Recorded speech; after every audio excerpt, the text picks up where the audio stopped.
Hello everyone, welcome to the Controversial Canadians with Timothy and Caleb. Today we'll be discussing President Trump's withdrawal from Syria and what our thoughts are on that. So, Timothy, would you side with what President Trump has done here, that he handled it properly and everything?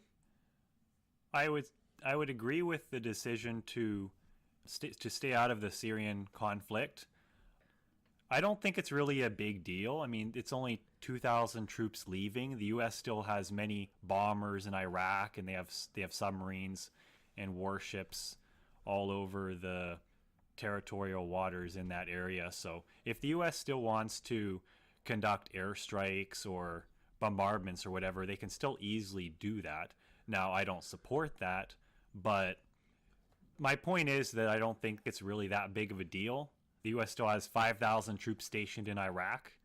But shouldn't there be some concern here that ISIS hasn't been dealt with properly yet? There are still remnants of them out there, and the fact that they could potentially expand again and get up to what they were before without any intervention. Well, whatever the U.S. did in Syria, they were helping one of their enemies either way, because the U.S. government claims that they're enemies both with ISIS and Bashar al-Assad's government. If the U.S. government fights ISIS, they're helping the Syrian government. If they fight the Syrian government, they're helping ISIS indirectly. So whatever they do there, they're helping one of their proclaimed enemies. So I don't think that it's in the U.S. government's best interest to be involved there. And I frankly don't think the U.S. should be involved in any foreign entanglements. I am a non-interventionist, but what do you think, Caleb? If I think there's a problem, I think it needs to be dealt with. And whether that takes foreign intervention or not, what we need to do is we need to do everything we can to achieve peace, and war is a means to do that through. Well, Caleb, you're worried about defeating ISIS. You know that both the Kurds and the Syrian government and all the other powers who are involved there are fighting against ISIS. So just because the U.S. government leaves, just because their ground troops leave, doesn't mean that ISIS isn't still going to be fought against. And also the U.S. has, like I've said, many bombers and all that. So they still have many other assets they can use to hit ISIS, even though there aren't those 2,000 ground troops there. I don't think those ground troops are really that significant.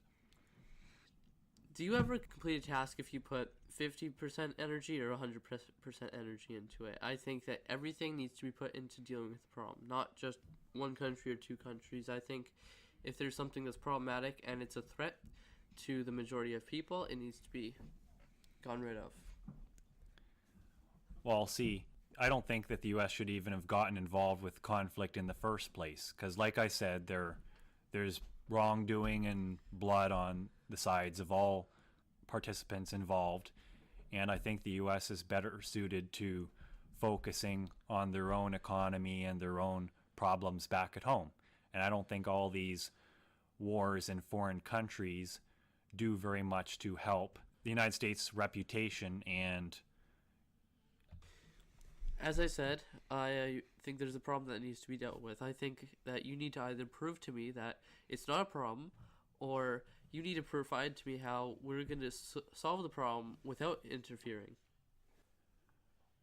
Well, Caleb, I don't think ISIS would even be around today if it weren't for American foreign policy disasters like Iraq, because the U.S. government went in there, removed Saddam Hussein, created chaos, then ISIS was able to gain from that chaos, and they were also able to gain from the chaos that was caused by the U.S. supporting the rebels in Syria, and the war happening between Bashar al-Assad and the rebels was going on. So they were able to take power in both those two countries where there was disorder because of American intervention.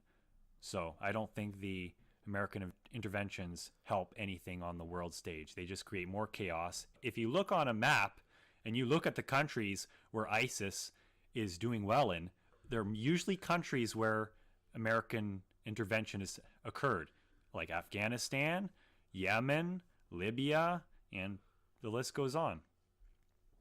You don't think that we should be interfering with other countries in that? It'll create for more conflict then. And so what do you think about this conflict between the Kurds and Turkey? They obviously need something. They need support. They need one side needs allies to help and deal with the conflict. It's kind of difficult to determine who's the underdog in the conflict between the Kurds and Turkey, because although, of course, Turkey has a large population and a large army, if you think about it, the Kurdistan area stretches between several countries. There's part of Kurdistan is in Iran, part of it's in Iraq, part of it's in Turkey, part of it's in Syria. So when the lines were drawn up for the countries in the Middle Eastern area there, the Kurdistan area was split off into lots of little pieces. So if you add up all the people in Kurdistan together, it makes, I can't remember exactly, but I think it's about 20 million people. And of course, Turkey has 4 times more people, but the Kurds have often received support from the US in the past, so they do have a lot of weaponry and hardware. So I don't think the disparity between those two groups is that big. I think they're actually fairly equal. I don't think the United States needs to support either Turkey or the Kurds.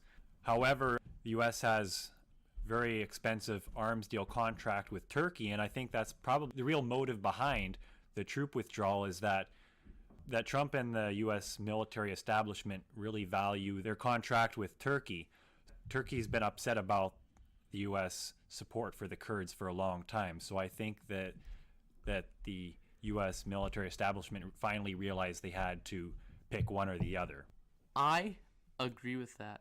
Yeah, that actually made sense. Just to wrap things up here, I got one final question for you, Tim. Do you think that the U.S. should go back into Syria in the future, whether if ISIS begins to expand, if problems arise again, or do you think they should just stay out? I think it's best for the United States to stay out of the Syrian conflict. It's very complicated. There are lots of foreign powers that have interests there. I don't see how it benefits the military to extend into there. They're already stretched to the limit with their deployments in so many different countries. Well, as I said earlier in the program, if there's a problem that arises, I think it needs to be dealt with. So if ISIS expands again, I think that the U.S. ought to go back in there and the U.S. ought to deal with that problem.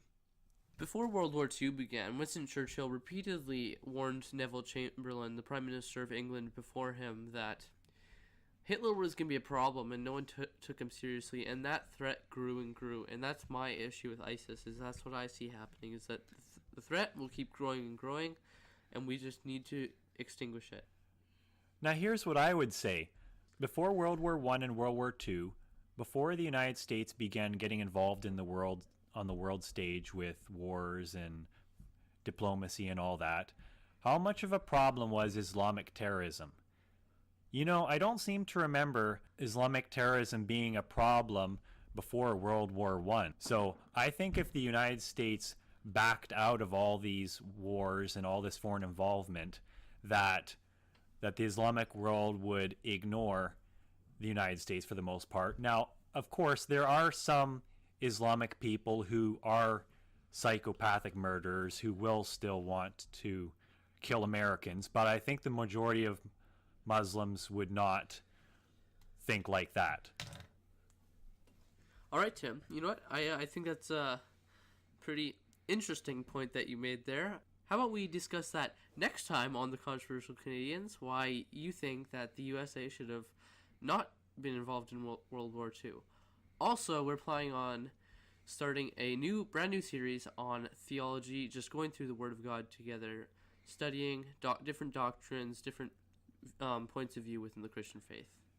We'll try to keep you awake, okay? Thanks for listening to The Controversial Canadians with Tim and Caleb once again. Check back next time for more.